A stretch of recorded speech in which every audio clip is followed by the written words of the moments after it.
معانا النهارده في استوديو يسعد صباحك بينورنا الفنان تامر عادل. اهلا بيك يا تامر وكل سنه وانت طيب. تامر اهلا بيك، كل سنه وانت طيب. يسعد صباحك.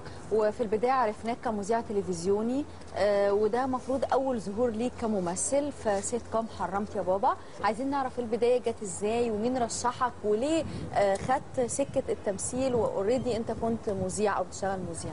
من الاول كل سنه وانتم طيبين وانت طيب وكل سنه وكل الناس طيبه واخر 10 ايام من رمضان بقى وليله القدر اخر اسبوع خلاص مفيش 10 ايام يعني ربنا يوعد الناس بليله القدر في اخر 10 ايام من رمضان.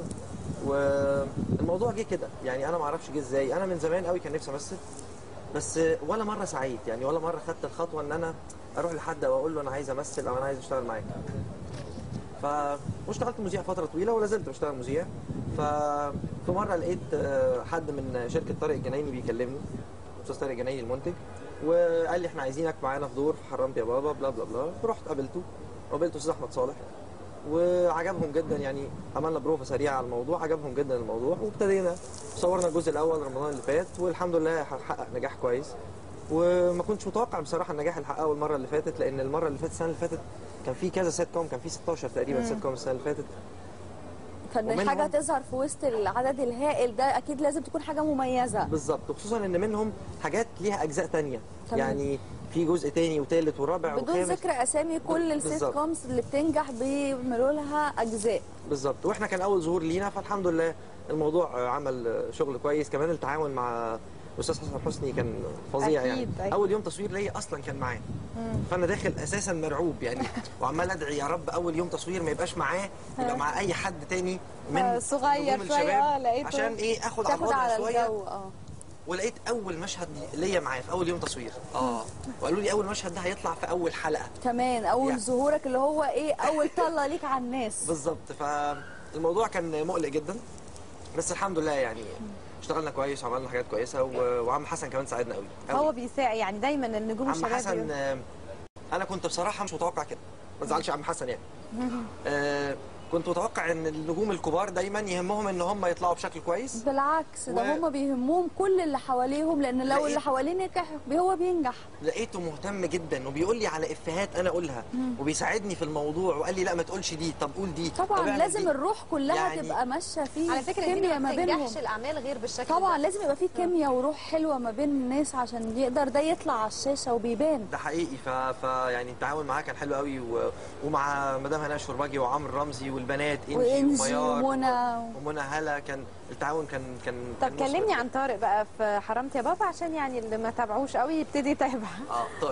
طارق هو صحفي، ما عندوش اي هوايه في الحياه غير انه يقول افيهات ويضحك، سواء الافيهات كويسه سواء الافيهات وحشه، سواء سخيفه او مضحكه. هو ده الافيه بقى، هو ده الافيه، لازم هو يضحك. هو بيشتغل صحفي وملوش دعوه باي حاجه، يعني عقيدته الوحيده هي الضحك. بيكتب في الفن، وبما ان الفن مش جايب هم قوي برضه معاه، فابتدى يكتب في الهلس، يعني اي اخبار مضروبه اي حاجه. وهنشوف كمان ده مثال سيء للصحفي، بس يعني مش عايزين الناس تحتذي بيه. لا هو مثال سيء للصحفي، بس هي الكاركتر مختلفه عن الصحفي التقليدي، يعني هو حتى مش صحفي بيكتب في فنه بس، هو بيحاول يعمل اي حاجه تلفت النظر ليه. بالظبط. تمام. طب ما خفتش يا تامر ان اول عمل ليك يكون سيت كوم؟ يعني لسه في ناس مختلفه على سيت كوم ناجح، اعمال قليله في السيت كومز هي اللي بتظهر وتنجح. خفت ان اول عمل تظهر بيه للجمهور يكون سيت كوم؟ بصي عشان ابقى صريح معاكي، بالذات الكوميديا صعبه شويه. انا خفت جدا. بس قلت يعني هتبتدي ولا مش هتبتدي؟ يعني ما هو يا تبتدي وتاخد الخطوه وما تخافش وزي ما تيجي وعلى ربنا طبعا، يا اما خلاص اقعد في البيت وخليك مستني. فطبعا خدت الخطوه والحمد لله. يعني والسيت كومز خرجت نجوم كبار، يعني زي دلوقتي احمد مكي نجم كبير، طبعا. احمد الفيشاوي. يعني السيت كومز بتظهر، يعني هي معادله صعبه، يا تنزل قوي يا بتعلي قوي. في كمان معادلات، بالظبط في معادلات بوظت الدنيا خالص. يعني شفنا في رمضان اللي فات مش ده كذا سيت كوم اتعمل منه جزء واحد، وكان متوقع انه يعمل اكتر من جزء وما عملش نجاح خالص، وكنا عايزينه يقف في نص التصوير في رمضان. عايز اعرف بقى حرمت يا بابا لما بدأ ظهورك من خلال حرمت يا بابا الجزء الاول السنه اللي فاتت، بعد ما خلص وكان ردود الافعال حلوه على دورك وحلوه على السيت كوم بشكل عام، جالك عروض ثانيه ولا كان لسه الموضوع محتاج انتشار اكتر؟ الموضوع كان محتاج انتشار اكتر. بمنتهى الصراحه جالي عرض واحد والعرض كان من الافلام الجديده تمام. الشبابيه. الافلام الشبابيه اللي معتمده على 3 ولاد و3 بنات كلهم جداد، وهنعمل فيلم وهننجح ان شاء الله. انا بصراحه يعني ما فكرتش كتير، كان قراري في دماغي جاهز. خفت تاخد التجربه، محتاج ان انت تبقى موجود مع حد اوريدي ليه تاريخه علشان تظهر من خلاله. بالظبط، لان الموضوع في المرحله دي بيبقى حاسم جدا. يا اما تعمل حاجه وتفرق معاك، يا اما تعمل حاجه وتبقى خلاص تعيش في دور الكومبارس مدى عمرك. بالظبط.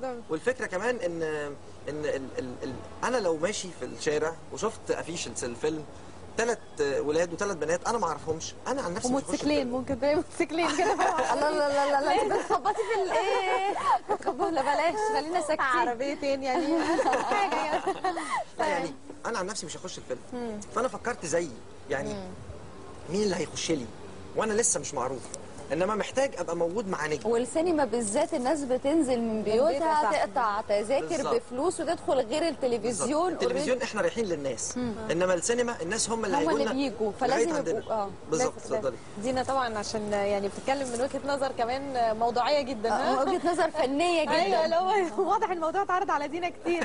طب انا عايزه اعرف عنك اكتر يا تامر، انت خريج ايه؟ اصلك بتقول ان انا فكرت زيي، فكرت يعني هو انسب وضع لما بنفكر في مكان المشاهد اللي هيتفرج تلاقي نفسك عايز تبقى شبههم، عايز تبقى زيهم، مش عايز يبقى دمك تقيل. ما هو اساسا انا مش عايز ابقى زيهم، انا زيهم. يعني انا منهم لغايه من سنه فاتت. فالوضع متهيألي ما اتغيرش كتير وما فرقش. يعني انا ستيل منهم، ستيل انا ببص للموضوع بنظره المشاهد. فانا محتاج عشان اعمل حاجه كويسه محتاج ابقى مع نجم كبير الناس داخلان، ودوري لو انا كويس، لو دوري كويس وعملت دوري كويس الناس هتشوفني. ولو عجبت الناس او ما عجبتش الناس هتفضل تخش الفيلم وتشوف النجم، وانا برضه هفضل لسه بتشايف. فده هيبقى الوضع مختلف. انا خريج تجاره. اوكي. ما فكرتش تدرس فن خالص؟ لا. يعني جت مرحله فاصله في حياتي بعد الثانويه العامه. كنت لسه مش متاكد انا هكمل في الكارير ده ولا لا. كنت بشتغل مذيع ومش عارف، فقلت انا لو دخلت معهد سينما وما كملتش في الكارير يبقى انا ما عملتش حاجه. فانا اخش كليه تجاره وهي كليه ايه يعني ظريفه اقدر اشتغل بيها اي حاجه بعد كده لو ما كملتش في الكارير. وكانت نظريه خاطئه جدا، كانت غلطه عمري. طب انت ما فكرتش تدرس بعد ما اوريدي خلاص دخلت وبدات تشتغل، انت تاخد كورسات، تبدا تدرس باي شكل من الاشكال؟ ان شاء الله يعني قريب داخل الكورس مهم يعني، بس مش تبع المعهد، مش حاجه تبع معهد فنون مسرحيه او معهد سينما. بس المهم قوي الدراسه، مهم قوي يعني بتخليكي تروحي الدراسه ولا الخبره اهم في وجهه نظرك؟ لازم الخبره تيجي بعد دراسه، لان الخبره عشان تيجي مره واحده مش هتيجي يعني. عمر الخبره ما بتيجي مره واحده، الخبره بتيجي على مراحل، بس لازم تبقى يعني تسبقها الدراسه. لازم الدراسه تسبقها، لان مهما كان عندك خبره في معلومه صغيره في كتاب درسوه في معهد سينما انت ما عرفتيهوش، اكيد المعلومه دي هتفيدك.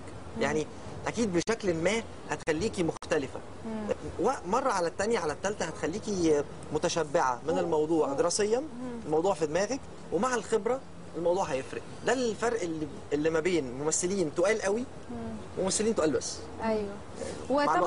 وطبعا اكيد مما لا شك فيه ان الكاريزما والقبول والموهبه لو عندك الدراسه وما عندكش دول ما مش هتنجح. طبعا دي حاجه بقى بتاعت ربنا سبحانه وتعالى.